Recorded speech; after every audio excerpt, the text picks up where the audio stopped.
their next action towards you. അവർക്ക് അവരുടെ ജീവിതത്തിൽ അവർക്ക് ഉറച്ച തീരുമാനങ്ങൾ പല കാര്യങ്ങളിലും ഉണ്ടാവാം. അവർക്ക് നല്ല കോൺഫിഡൻസ് ഉള്ള വ്യക്തികളാവാം. അവർക്ക് മേ ബി ഒരുപാട് കാര്യങ്ങൾ അവർക്ക് ആൾക്കാരെ നല്ല രീതിയിൽ ഉപദേശിക്കാൻ കഴിവുള്ള വ്യക്തികളാവാം. എസ്പെഷ്യലി അവരുടെ ക്യാരക്ടറിൽ നമുക്ക് എടുത്തു പറയത്തക്ക കാര്യം എന്ന് പറയുന്നത് അവർക്ക് ഒത്തിരിയും ക്ഷമയുള്ള വ്യക്തികളാണ്. പല കാര്യങ്ങളിലും വളരെ ക്ഷമയോടുകൂടി അവർ വെയിറ്റ് ചെയ്ത് അവർ തീരുമാനങ്ങൾ എടുക്കുന്ന വ്യക്തികളാണ്. സമയത്ത് അവർക്ക് പേഴ്സണൽ ഗ്രോത്തിന്റെ സമയം കൂടിയാണ്. അവർ പല കാര്യങ്ങളും ചിലപ്പോൾ അവരുടെ ഗോൾസ് അവർ റീച്ച് ചെയ്തിട്ടുണ്ടാവാം. അവരുടെ ലക്ഷ്യങ്ങൾ അവർ സാക്ഷാത്കരിച്ചിട്ടുള്ള അല്ലെങ്കിൽ ആ ഒരു ലക്ഷ്യത്തിലേക്ക് അവർ എത്തുന്ന ഒരു ടൈം കൂടിയാണിത്. അവരുടെ റീഡിങ്ങിലേക്ക് പോവാം. അപ്പം നമുക്ക് കിട്ടിയിരിക്കുന്നത് ഈ ഒരു സ്പ്രെഡിൽ എനിക്ക് ഒരു തേർഡ് പാർട്ടി സിറ്റുവേഷൻ കാണുന്നുണ്ട്. നിങ്ങളുടെ വ്യക്തിക്ക് എന്തായാലും അവരുടെ ലൈഫിൽ മറ്റൊരു വ്യക്തിയോടുള്ള ഒരു സ്നേഹം അവർ കാണുന്നുണ്ട്. ആ വ്യക്തി നിങ്ങളെ ഉപേക്ഷിച്ച്, നിങ്ങളുടെ സ്നേഹം ഉപേക്ഷിച്ച് ആ വ്യക്തി മറ്റൊരു വ്യക്തിയിൽ സ്നേഹം തോന്നിയിട്ട് ആ വ്യക്തി അങ്ങോട്ട് പോയതാണ്. പക്ഷെ നിങ്ങൾ അത് അറിയുന്നില്ല. ചിലർക്ക് അത് മനസ്സിലായിട്ടുണ്ടാവാം. ആ വ്യക്തി നിങ്ങളിൽ നിന്നും ഒരുപാട് അകന്ന് മാറി അവർ ആ ഒരു മറ്റൊരു പേഴ്സന്റെ ഒരു ലൈഫിലേക്ക് മാറിയിട്ടുണ്ട്. ഇത്തരം തേർഡ് പാർട്ടി സിറ്റുവേഷനിൽ അവർ പെട്ടുപോയതായിരിക്കാം. അവർക്ക് ആ ഒരു ടൈമിൽ പോലും അവർ നിങ്ങളുമായിട്ടുള്ള ഓർമ്മകൾ അവർ മനസ്സിൽ വിചാരിക്കുന്നുണ്ട്. അവർക്ക് നിങ്ങളുടെ റിയൽ വർത്ത് ഇപ്പോൾ ഈ ഒരു കറണ്ട് സിറ്റുവേഷനിൽ അവർ മനസ്സിലാക്കിക്കൊണ്ടിരിക്കുകയാണ്. ഇപ്പോൾ ഈ ഒരു സമയത്ത് ഈ ഒരു സിറ്റുവേഷനിലാണ്. അതായത് ആ വ്യക്തിക്ക് ഇപ്പോൾ നിങ്ങളെ വിട്ടു പോയതിൽ ഒത്തിരി അവർക്ക് വിഷമമുണ്ട്. അവർക്ക് നിങ്ങളോട് ഒരു കാര്യങ്ങളും തുറന്നു പറയാനായിട്ട് കഴിയുന്നില്ല. അവര് ആ ഒരു പ്രത്യേക സാഹചര്യത്തിൽ നിങ്ങളെ വിട്ട് പോയതായിരിക്കാം. പക്ഷെ ഈ ഒരു സിറ്റുവേഷനിൽ അവർക്ക് നിങ്ങളാണ് അവരുടെ പെർഫെക്റ്റ് പേഴ്സൺ എന്ന് ഈ ഒരു തിരിച്ചറിവ് ഈ ഒരു സമയത്ത് ഉണ്ടായിട്ടുണ്ട്. എന്നാൽ ചിലർക്കെങ്കിലും ഇതൊരു ആഫ്റ്റർ മാരേജ് റിലേഷൻഷിപ്പ് അങ്ങനെയുള്ള ഒരു എനർജി എനിക്ക് ഫീൽ ആവുന്നുണ്ട്. അങ്ങനെയുള്ള വ്യക്തികളാണെങ്കിലും ചിലപ്പോൾ ഒരു ട്വിൻ ഫ്ലെയിം കണക്ഷൻ പോലെ ആയിരിക്കാം. അവർക്ക് നിങ്ങളിലോട്ടുള്ള ഒരു അട്രാക്ഷൻ അവർക്ക് ഒരിക്കലും മാറിപ്പോകുന്നില്ല. പലർക്കും ഇൻഡ്യൂഷണലി തോന്നിയിട്ടുണ്ടാവാം ഈ ഒരു റിലേഷൻഷിപ്പിൽ ഒരു തേർഡ് പാർട്ടി സിറ്റുവേഷൻ ഉണ്ടെന്ന് വരെ തോന്നിയിട്ടുണ്ടാവാം. പക്ഷെ അത്തരം ഒരു സാഹചര്യമാണ് ഇവിടെ ഈ സ്പ്രെഡിലൂടെ കാണുന്നത്. പക്ഷേ എന്ത് തന്നെയായിരുന്നാലും ആ വ്യക്തിക്ക് ഇപ്പോൾ ശരിക്കും ഒരുപാട് നിരാശയും കുറ്റബോധമൊക്കെ ഉണ്ട്. നിങ്ങളെപ്പോലുള്ള ഒരു വ്യക്തിയെ ഉപേക്ഷിച്ചിട്ട് മറ്റൊരു വ്യക്തിയിലേക്ക് ആകൃഷ്ടയായി അല്ലെങ്കിൽ ആകൃഷ്ടനായി പോയതിൽ ആ വ്യക്തി ഇപ്പോൾ ഒത്തിരി പശ്ചാത്തപിക്കുന്നുണ്ട്. നിങ്ങളാണ് ശരിക്കും അവരുടെ റിയൽ പേഴ്സൺ എന്ന് ഉള്ള തിരിച്ചറിവ് അവർക്ക് ഇപ്പോഴാണ് ഉണ്ടായത്. പക്ഷെ നിങ്ങളുടെ ഒരു സിറ്റുവേഷൻ എന്ന് പറയുന്നത് നിങ്ങൾ പല കാര്യങ്ങളും ക്ലാരിറ്റി വരുത്താനായിട്ട് നിങ്ങൾ ചിന്തിക്കുന്നുണ്ട്. നിങ്ങൾ ഒത്തിരി കാര്യങ്ങൾ നിങ്ങൾ ഇവർക്ക് വേണ്ടി വെയിറ്റ് ചെയ്തു. ഒരുപാട് കാര്യങ്ങൾ നിങ്ങൾ തിരിച്ചറിഞ്ഞിട്ടുണ്ട്. നിങ്ങൾക്ക് ഈ ഒരു കാര്യം മനസ്സിലാക്കിയിട്ട് നിങ്ങൾ ഈ ഒരു സിറ്റുവേഷനിൽ നിന്ന് ചേഞ്ച് ആവാൻ തീരുമാനിച്ചിരിക്കുകയാണ്. ഇത്തരം ഒരു പേഴ്സണെ നിങ്ങളുടെ ലൈഫിലേക്ക് അട്രാക്ട് ചെയ്യേണ്ടെന്ന് വരെ തീരുമാനിച്ചവരുണ്ടാവാം. ആ വ്യക്തിക്ക് ഇപ്പോൾ നിങ്ങൾ അവരുടെ ജീവിതത്തിലേക്ക് തിരികെ വരില്ല എന്നുള്ളൊരു തോന്നൽ ഉറപ്പായിട്ടും അവർക്കൊരു ലോസ് ഫീലിംഗ് ഉണ്ട്. ശരിക്കും നിങ്ങളെപ്പറ്റി ഓർക്കുമ്പോൾ അവർക്ക് ഒരു ലോസ് ഫീലിംഗ് ആണ്.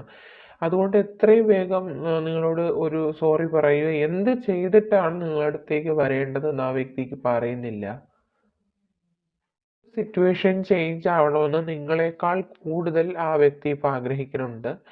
അതിന് വേണ്ടിയിട്ട് കാര്യങ്ങളെല്ലാം ആ വ്യക്തി ക്ലാരിഫൈ ചെയ്യുന്നുണ്ട്. ചിലപ്പോൾ നിങ്ങളുടെ അടുത്ത് വന്ന് എല്ലാ കാര്യങ്ങളും തുറന്ന് പറയാം. അപ്പോൾ ശരിക്കുള്ള തീരുമാനം എടുക്കേണ്ടത് നിങ്ങളാണ്. ആ വ്യക്തിക്ക് ഒരു അവസരം കൊടുക്കുക.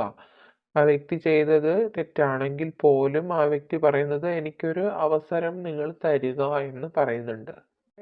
നിങ്ങളെ നഷ്ടപ്പെടാതിരിക്കാൻ വേണ്ടിയിട്ട് എന്ത് റിസ്ക് എടുക്കാനും ആ വ്യക്തി ഇപ്പോൾ റെഡി ആയിട്ട് നിൽക്കുവാണ്. അപ്പോൾ തീരുമാനങ്ങൾ നിങ്ങളാണ് എടുക്കേണ്ടത്. ഇത്തരം സാഹചര്യങ്ങളിൽ നിങ്ങളുടെ റിലേഷൻഷിപ്പ് എങ്ങനെ പോകണമെന്ന് തീരുമാനിക്കേണ്ടത് നിങ്ങളാണ്.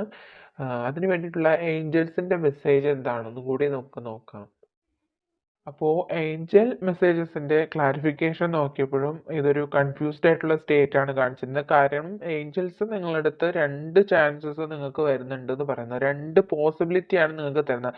ഒന്നുകിൽ നിങ്ങൾക്ക് നേരായിട്ടുള്ള ഒരു വഴി നിങ്ങൾക്ക് സെലക്ട് ചെയ്യാം, അല്ലെങ്കിൽ നിങ്ങൾക്ക് അഡ്ജസൻറ്റ് പോസിബിലിറ്റി, അതായത് ഒരു സൈഡിലൂടെ ഒരു വഴി നിങ്ങൾക്ക് എക്സ്ട്രാ ഉണ്ട്. അത് രണ്ട് വഴികൾ നിങ്ങൾക്ക് ഉണ്ട്. ആ രണ്ട് വഴികളിൽ ഒരെണ്ണം നിങ്ങൾ തന്നെ സെലക്ട് ചെയ്യണം. നിങ്ങൾക്ക് രണ്ട് വേൾഡ് ഉണ്ട്. കാരണം നിങ്ങൾ ഇപ്പോഴുള്ള ഈ ഒരു കറണ്ട് സിറ്റുവേഷനിലുള്ള വേൾഡിൽ നിങ്ങൾ പെർഫെക്റ്റ് ആണ്, നിങ്ങൾ ആ വഴിയിൽ ഓക്കെ ആണ്. മേ ബി ഈ വ്യക്തിയുമായുള്ള റിലേഷൻഷിപ്പ് കണ്ടിന്യൂ ചെയ്യണമെന്ന് നിങ്ങളിപ്പോൾ തീരുമാനിച്ചാൽ അത് കണ്ടിന്യൂ ആവും. നിങ്ങൾ ആ സിറ്റുവേഷനിൽ നിന്ന് വാക്കിംഗ് അവേ ചെയ്യാനാണ് തീരുമാനിക്കുന്നതെങ്കിൽ അതും നിങ്ങൾക്ക് ഒരു ട്രാൻസ്ഫോർമേഷന് വഴി ഉണ്ടാക്കും. ഒരു ബട്ടർഫ്ലൈസിന്റെ സിമ്പൽ ഇവിടെ കാണുന്നുണ്ട്. അപ്പോൾ നിങ്ങൾ ഈ ഒരു സിറ്റുവേഷനിൽ നിന്ന് പിന്തിരിഞ്ഞാലും നിങ്ങളുടെ ലൈഫിൽ മറ്റൊരു ട്രാൻസ്ഫോർമേഷൻ വരുന്നുണ്ട്.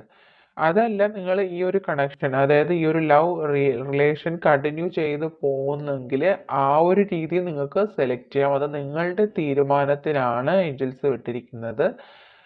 അപ്പോൾ നിങ്ങൾക്ക് തീരുമാനം എടുക്കാം എന്നാണ് ഏഞ്ചൽസ് പറയുന്നത്. രണ്ട് വഴികളുണ്ട്, രണ്ട് കാര്യവും നിങ്ങൾക്ക് സെലക്ട് ചെയ്യാനുള്ള സമയമാണിത്. അതിൽ ഏതാണ് ചൂസ് ചെയ്യുന്നതെങ്കിലും രണ്ടും നിങ്ങൾക്ക് നല്ല ഒരു പോസിറ്റീവായിട്ടുള്ള കാര്യമാണ് പറഞ്ഞിരിക്കുന്നത്. കാരണം ഈ ഒരു കെയർ കണക്ഷൻസിന്റെ കാർഡ് വന്നിരിക്കുന്നത്, ആ വ്യക്തി ഇപ്പൊ റിയൽ ആയിട്ട് നിങ്ങളെ സ്നേഹിക്കുന്നുണ്ട്. പക്ഷെ നിങ്ങളുടെ അടുത്ത് ഈ ഒരു വഞ്ചന നിങ്ങളെ അടുത്ത് ചെയ്തത് കൊണ്ട് ആ വ്യക്തിക്ക് ക്ഷമ കൊടുക്കണമോ അല്ലെങ്കിൽ ആ വ്യക്തിയോട് നിങ്ങൾ ക്ഷമിക്കണമോ വേണ്ടയോ എന്ന് തീരുമാനിക്കേണ്ടത് നിങ്ങളാണ്.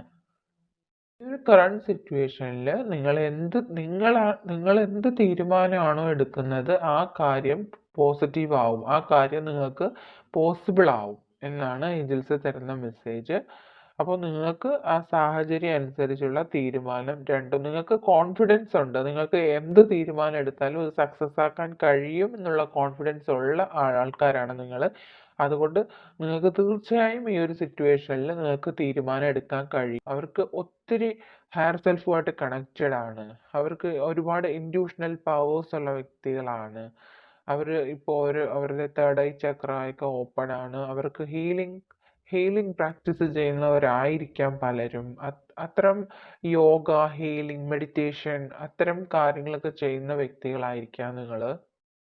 അപ്പോൾ ഈ ഒരു കറണ്ട് സിറ്റുവേഷനിൽ നിങ്ങളുടെ വ്യക്തിക്ക് ഒത്തിരി പ്രോബ്ലംസ് ഉണ്ട്. അത് പ്രോബ്ലംസ് മെയിൻലി രണ്ട് കാര്യത്തിലാണ്. നിങ്ങളോടത്തുള്ള ലവ് ആൻഡ് അവരുടെ വെൽത്ത് പ്രോബ്ലം, അതായത് ഒരു ഫിനാൻഷ്യൽ പ്രോബ്ലവും നിങ്ങളടുത്തുള്ള ലവും. ഇങ്ങനെയുള്ള രണ്ട് കാര്യങ്ങളിൽ ആ ബാലൻസ് കിട്ടാണ്ട് ആ വ്യക്തിക്ക് ജെന്യുവിനായിട്ട് നിങ്ങളടുത്ത് നല്ല സ്നേഹമുണ്ട്. ആ വ്യക്തി ഈ രണ്ട് കാര്യങ്ങളും ബാലൻസ് ചെയ്യാനായിട്ട് ഒത്തിരി ആ വ്യക്തി കഷ്ടപ്പെടുന്നുണ്ട്. കാരണം നിങ്ങളെ നഷ്ടപ്പെടാൻ ആ വ്യക്തി ഒരിക്കലും ആഗ്രഹിക്കുന്നില്ല. പക്ഷേ ഇപ്പോൾ ആളിന് ഒരു ലോസ് ഫീലിംഗ് ഉണ്ടായിട്ട് ഭയങ്കര ഡിപ്രഷനിലാണ്. മേ ബി നിങ്ങളും അതേ അവസ്ഥയിലായിരിക്കാം. നിങ്ങളുടെ പേഴ്സൺ ഒത്തിരി ഡിപ്രഷനിലാണ്. ആ വ്യക്തിക്ക് നിങ്ങളില്ലാണ്ട് ജീവിക്കാൻ കഴിയില്ല എന്ന് വരെ പലപ്പോഴും പല സമയങ്ങളിലും സെൽഫായിട്ട് ആ വ്യക്തി പറയുന്നുണ്ട്.